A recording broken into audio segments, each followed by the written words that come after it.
So you want to know if you can multi-track drums with just one microphone?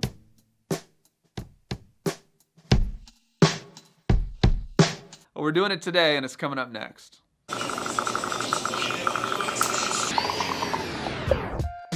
What's up guys, Lennon here with soundandpatternsmusic.com, giving you practical music industry advice for the artist that wants to be heard. I got sent a plugin by Acusonus and it's called Regroover. This plugin claims that you can take a drum loop that's just one single track and be able to split that up into multiple tracks so that you can then treat those tracks separately. I've set up one microphone and then I'm just running that into my H4 recorder, and then we're gonna do our best to split the kick, snare, and hats into multiple tracks and see if we can make this thing sound really good with just one microphone. It is worth noting that pluginboutique.com gave me an affiliate link, and if you buy anything from their website this month, the month of April, then you get this plugin for free. So if you dig what this thing does, it's probably worth going and checking out. So I've actually already tracked the drums, so let's head over to the computer. So here's how Regroover works. All we do is we take our file and drop it in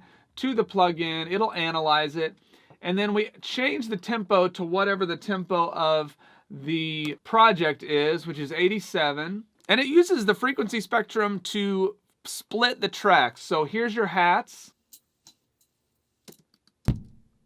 kick, snare drum.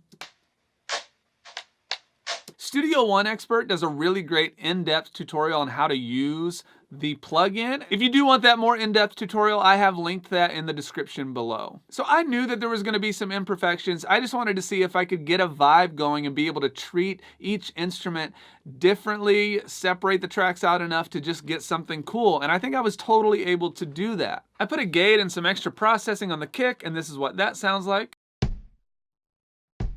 I processed the snare and then did some parallel processing to that as well, and this is what that sounds like. And then I wanted to give the hats a little more width and a little more saturation so it doesn't sound quite so tinny.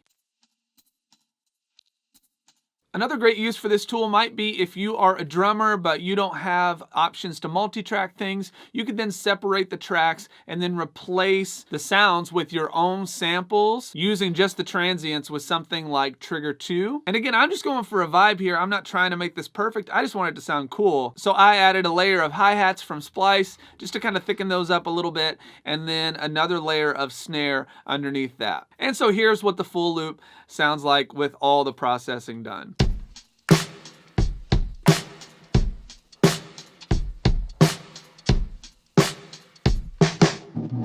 Again, you can buy anything over at Plugin Boutique and you're gonna get this plugin for free through the month of April, so make sure you do that. And if you do want a full walkthrough of how I mixed each individual track to get the drums to sound the way I did, I do have a full walkthrough available for only $5, and that link is in the description below. And I'm using one of my favorite plugins in this mix, the Wolf compressor, and I've done a full video on that. You can check that out right here, so click on that and I'll see you over there.